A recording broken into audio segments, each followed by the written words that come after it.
เป็นว่าเฮาปฏิบัติสมาธิเด้ปฏิบัติเป็นทิพย์เฮาปฏิบัติเป็นทิพย์อยู่เป็นทิพย์สันเป็นทิพย์ผักเป็นทิพย์ใช่ไหมมันจึงสิเป็นหมู่คณะ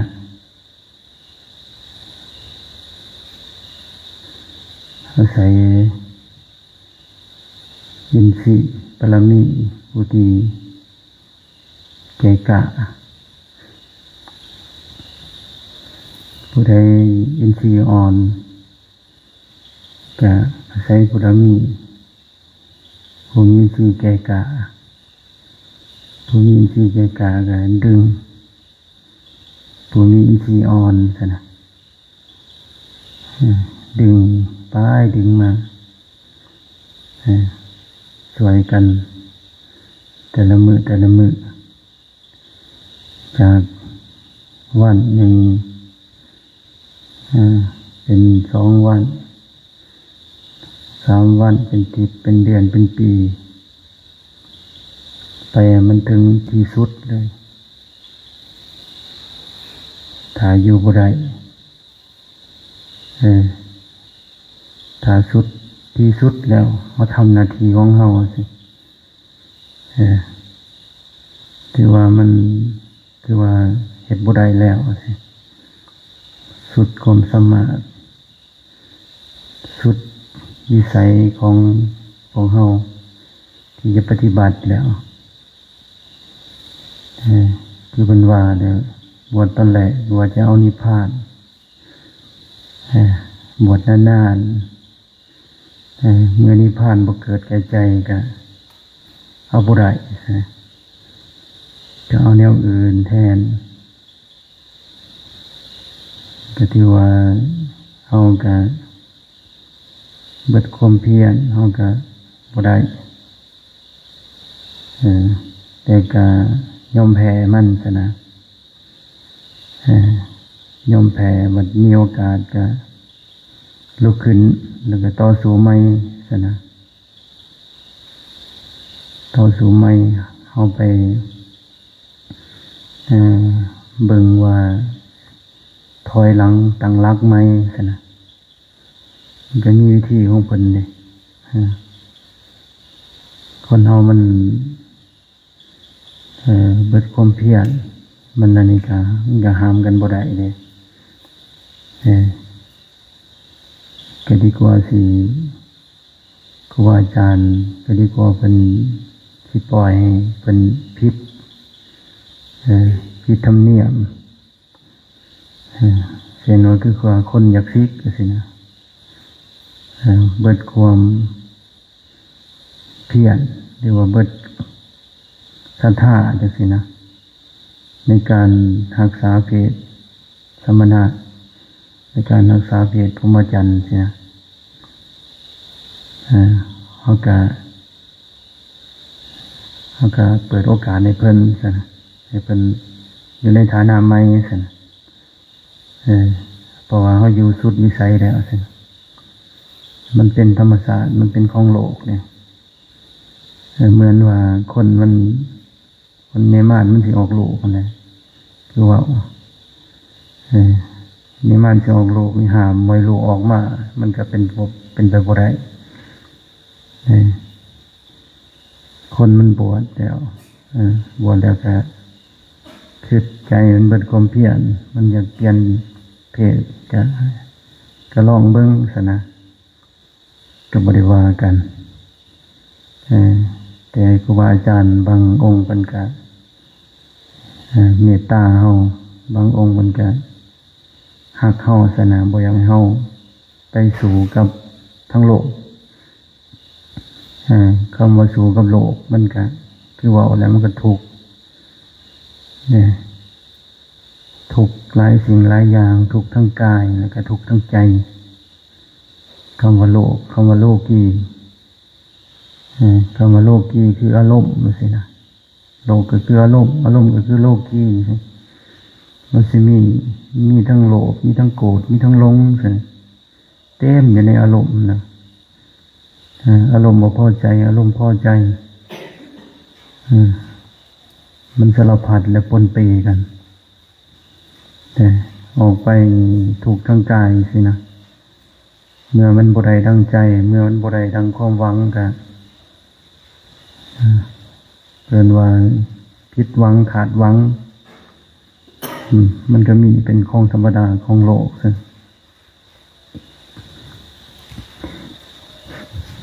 มีถูกทางกายออกไปหาประคบประงมเพื่อเอาตัวเองรอดสินะประคบประงมหาสารพัดหาสิ่งที่เป็นขั้นคนมีปัญญาเข้าไปลึก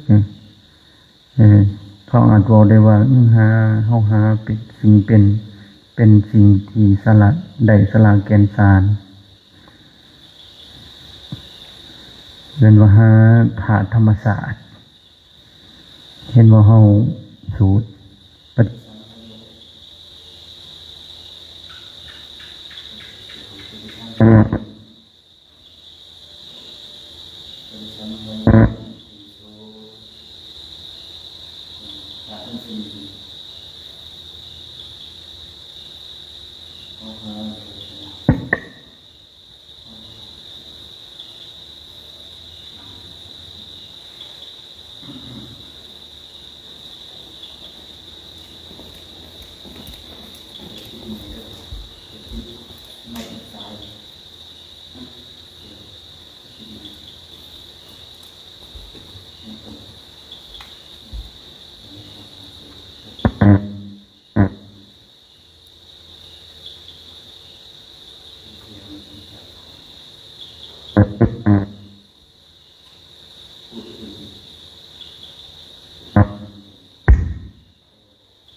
ิดมัน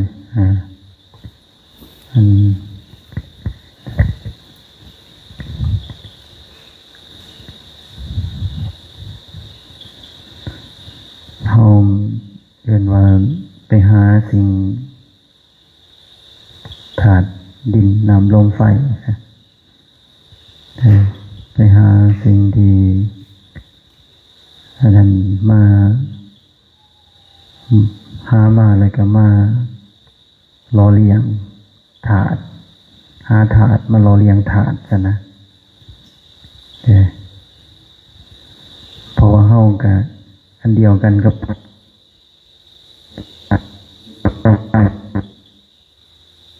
อันเดียวกันข้างนอกมันก็ถาดอันเดียวกันซะมันหมุนเวียนอยู่ซะนะเห็นว่าตัวอย่างว่าเฮาหาผักหาหญ้ามากินซะนะหรือว่าหาข้าวหาน้ำมากินซะนะ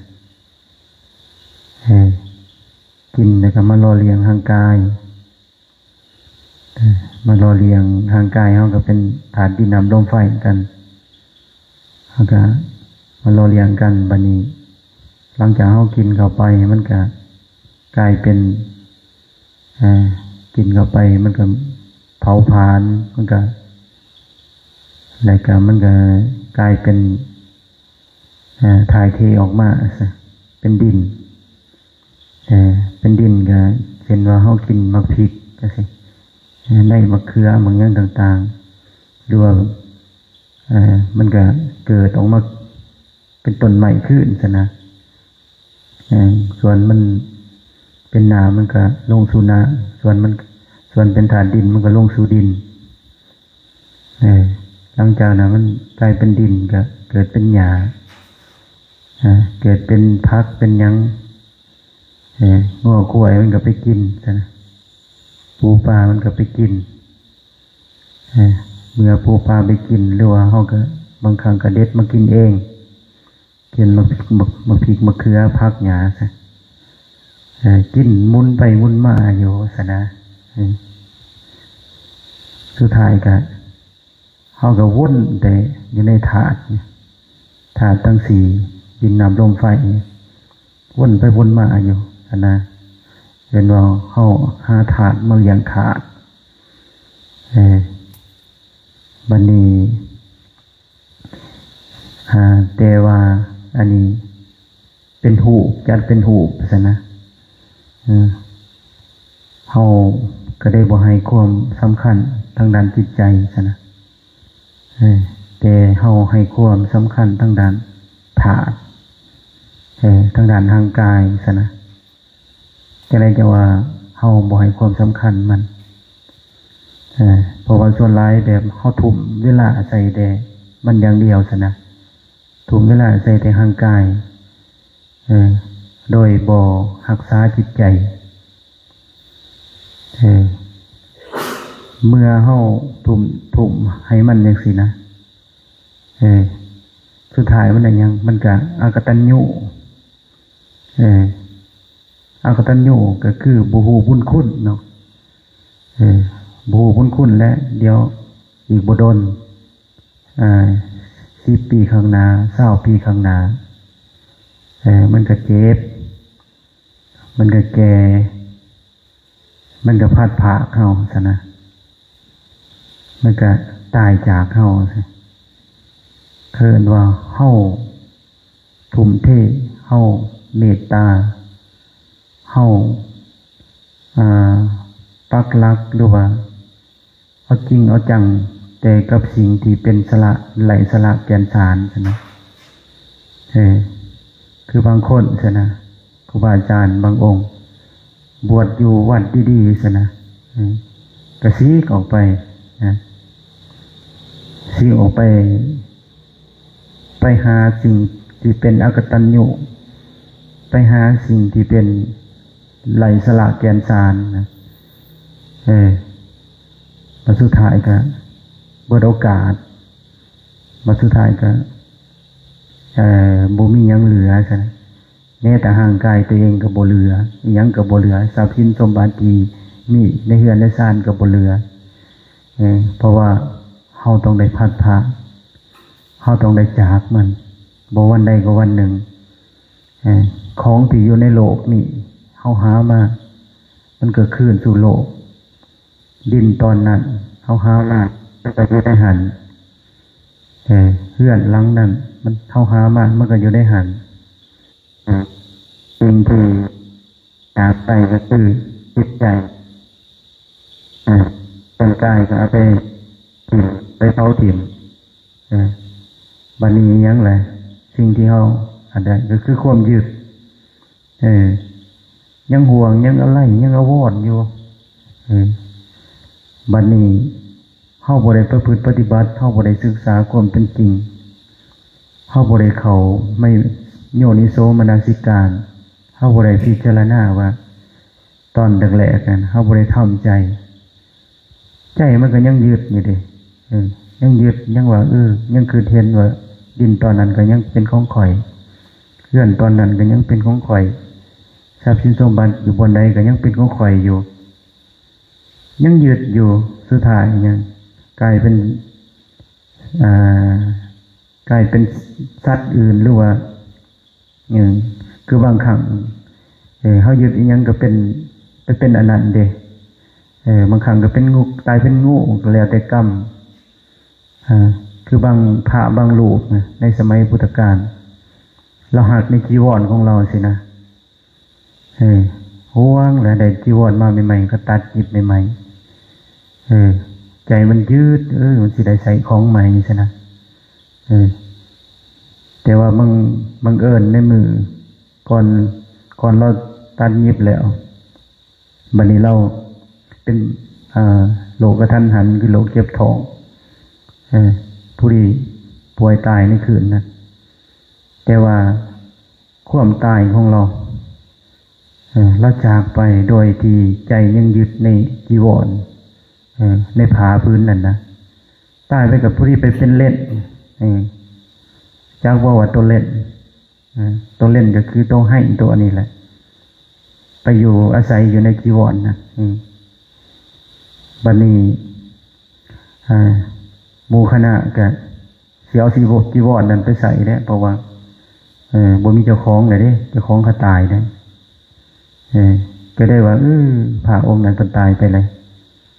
สิเอาไปใส่เด้พระพุทธเจ้าก็ห้ามไว้ว่าบ่ต้องเอาไปใส่ให้อายุจีวรหรือว่าให้มันล่วงไป7 วันก่อนจังให้อนุญาตให้ภิกษุองค์อื่นเอาไปใส่เพราะว่าตัวเล่นนั้นมันตายเป็นอยู่ในจีวรนั่นคันเอาจีวรไปใส่มันก็สิ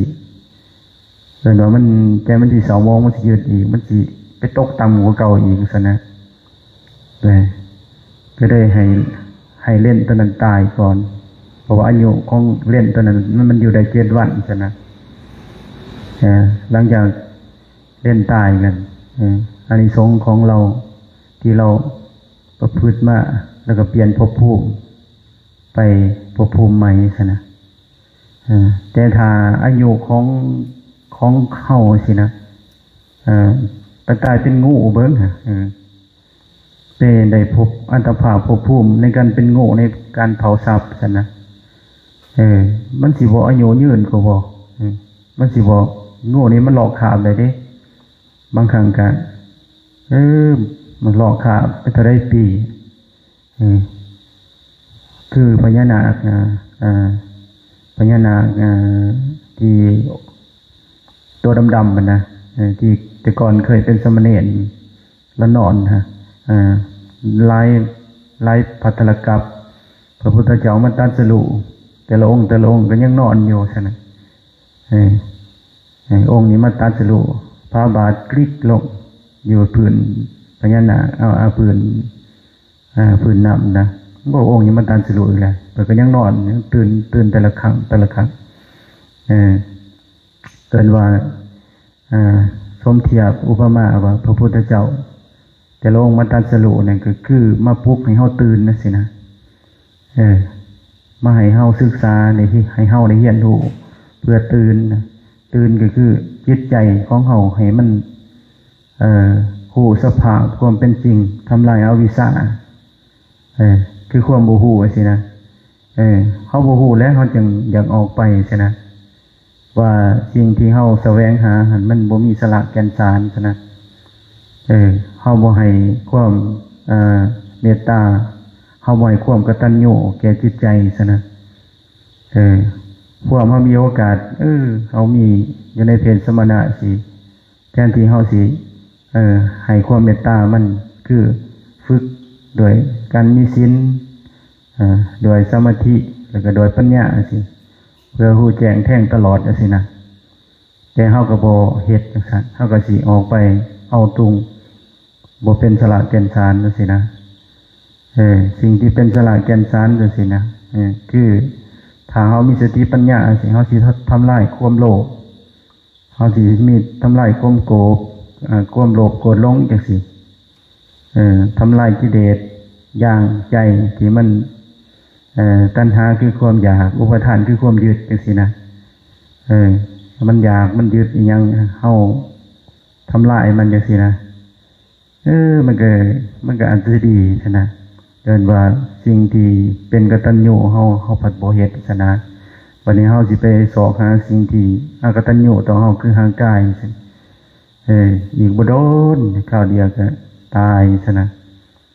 ตายไปแล้วเฮาบ่ฮู้ว่าคติของเฮาสิได้ว่าเฮามั่นใจแล้วบ่ว่าเฮาสิไปสู่ภพภูมิที่ดีจังซั่นนะเฮามั่นใจตัวเองแล้วบ่คติของเฮาซั่นนะเฮามั่นใจแล้วบ่ว่าเฮาสิไปอยู่ในสวรรค์ซั่นนะอารมณ์ของสวรรค์นี่ในใจของเฮามีแล้วบ่ซั่นนะอารมณ์ของสวรรค์เป็นแบบใดคือบ่ขานอาฆาตบ่โกรธบ่โลภบ่อาฆาตพยาบาทจังซี่นะใจอิ่มปิติสบายเย็นใจมีความสุขซั่นนะมันมีแล้วบ่ในทุกขณะจิตของเฮานะที่จิตมันเกิดมันดับอยู่ซั่นนะแต่ถ้ายังมีอารมณ์ขึ้นๆลงๆอยู่บ่เสถียรหรือบางครั้งแต่มันเผลอไปในขณะจิตที่มันตายปั๊บในอารมณ์ในความโลภโลภในสิ่งที่เฮาหามามันบ่ได้ดังใจซั่นนะ เช่นว่าตัวอย่างว่าเขาออกไปทำงานนี่สินะไปอาขาดกับคนใดคนหนึ่งสิหรือว่าไปห่วงอะไรอวรในให้หน้าหัวสวนอยู่สินะผู้ที่จิตสุดท้ายไปเผาทรัพย์อยู่นะฮะคิดว่ามันบุคุ้มค่าแล้วมันบุคุ้มค่าฉะนั้นก็ได้โอ้แกเข้าไปจักสัตว์มันก็อาจจะบางครั้งมันก็ดีสำหรับความคิดของเฮาสินะเพราะว่าเฮาได้เฮ็ดตามใจตามกิเลสก็ถือว่าเป็นการดีอีกแบบนึงดีสำหรับเฮาซะนะแต่ครูบาอาจารย์ผู้เพิ่นอยากเมตตาเฮาอยากอันนั้นมันก็บ่อยากดีแล้วเพราะว่าเป็นว่าโลกทั้งนอกสั่นเป็นโลกที่เป็นว่าทุลิแห่งมาแห่งทุลิคือความคับแคบสั่นความคับแคบมีโอกาสทำชั่วหลายมีโอกาสที่จะตกต่ำไปสู่อบายภูมิหลายเป็นว่าจังซั่นได้โลกทุกทั้งนอกนั่นนะฉะนั้นก็เฮาพิจารณาเบิ่งเฮาก็คนคิดเบิ่งว่าเฮาเกิดมาโอกาสชาติเดียวชาติหนึ่งจังซี่พวกมีโอกาสพวกยังมีลมหายใจอยู่ซั่นน่ะพิจารณาเบิ่งบางคนสิอยากคิดอย่างออกไปทางนอกนะลองพิจารณาเบิ่งบ่แลเฮามีโอกาสอยู่นะสู้มันไปก่อนนะสิว่าสู้มันย่างจงกรมบ่คืนสอดแจ้งจังซี่บ่ตายมันดีบ่ดีก็ให้มันตายซั่นว่าสินะบางทีมันเกิดแสงสว่างจ้าซั่นว่าเราควรน่ะโอ้ยเห็นแล้วพุทโธเห็นพุทโธแล้วนี่เห็นพุทโธแล้วโอ้ยบ่ซิกแล้วสิแต่การบ่มีหยังหลายกันว่าสิไปแท้กันเท่าก็ตั้งอยู่ในคุณธรรมของคฤหัสถ์ตั้งอยู่ในคุณธรรมของความดีหากจะว่าสิให้รักษาศีล5หรือสิบ่ได้ดอกยากเลย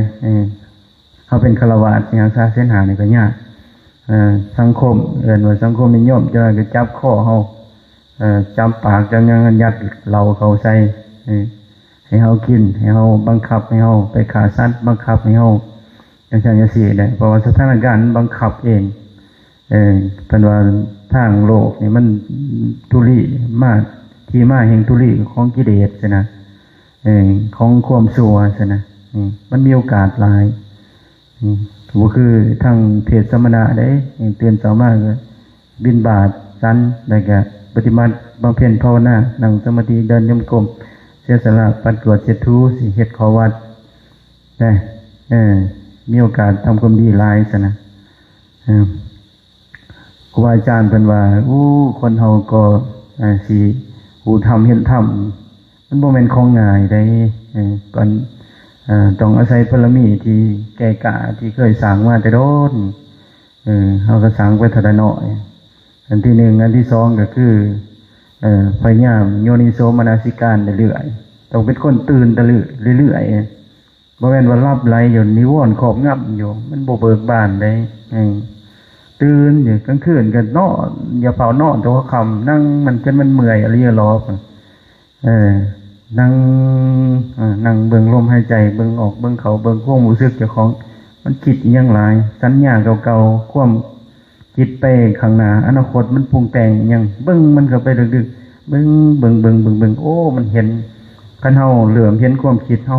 โยนิโสมนสิกาเห็นมันแล้วเฮาก็สิว่าเหลื่อมสติเหลื่อมดีขึ้นแล้วคันเฮาเห็นมันนะเห็นความคิดจังซี่นะเผาเห็นมันเผาดับมันไว้เผาเห็นเผาดับเผาเห็นเผาดับตัวเผาเข้าไปสำลักสำแหลมันเห็นมันเกิดเห็นมันดับอยู่โอ้นี่เนาะมันเกิดได้มันก็ดับได้ซั่นนะดับได้มันก็เย็นลงมันก็เป็นปกติเฮาก็อยู่ฐานกับปัจจุบันอยู่กับลมหายใจจังซี่นะอันที่3นี่มีปัญญามีปัญญาตัดสิ่งที่อกุศลซั่นนะ สิ่งที่อกุศลคือมันคิดปรุงในอนาคตพยายามตัดมันโหลดอยู่กับปัจจุบันในมันได้กิเลสตัวนี้นะจังหวะโอ้3 อย่างที่ผู้ที่เขาจะครูทำเห็นทำนะอย่างน้อยก็มี1ก็คือปัญญาปรมีที่สร้างมาโดยแก่กล้าอันที่2มาพยายามโยนิโสมนสิการพิจารณาใครควรตลอดบ่แม่นว่าพิจารณาเท่าเดียวสิบรรลุธรรมโลดเฮามีปรมีอ่อนสินะเฮาต้องอาศัยเรื่อยๆพิจารณาตลอดเห็นอีหยังตามันกระทบ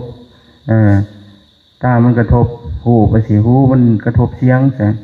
ดังมันกระทบกินกายมันไหนกระทบถูกต้องสัมผัสหยังต่างๆใจมันถูกต้องธรรมลมหยังต่างๆมันกระทบพิจารณาโดสิ่งที่มันกระทบนี่ก็คืออันนี้เนาะตัณหาคือความอยากอุปทานคือความยึดมันสิเป็นของมันเองดอกเพราะว่าอนุสัยเก่านิสัยเก่าของเฮาสะสมมานะเฮาเห็นว่าสิ่งที่มันกระทบมันบ่เที่ยงบ่แน่บ่นอนนั่นซะนะเฮาเห็นแต่เรื่อยๆสิปัญญามันดีขึ้นนะก็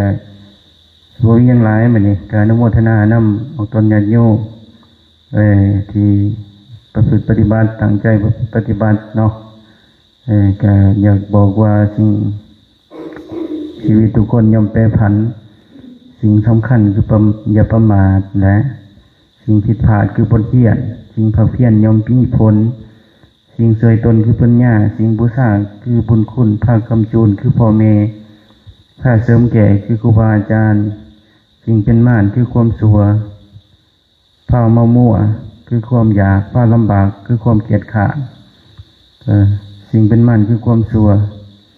ผ้ามามั่วคือใบหยามุกภายสุขคือธรรมะยังบ่เบิดเปละคือยังบ่ตายหรือวุ่นวายคือใดพันนิพพานโดยคุณพุทธะจงสนองความคัดของโดยคุณพระธรรมอันเรื่องร้องจงสนองมุสัตุมานด้วยคุณพระอริยสงฆ์ขอให้ทุกทานเป็นสุขทุกสถานอันตรายเดี๋ยวใดก็ให้แผ่วผ่านถึงมรรคผลนิพพานทุกตนทุกคนก็ขาถือ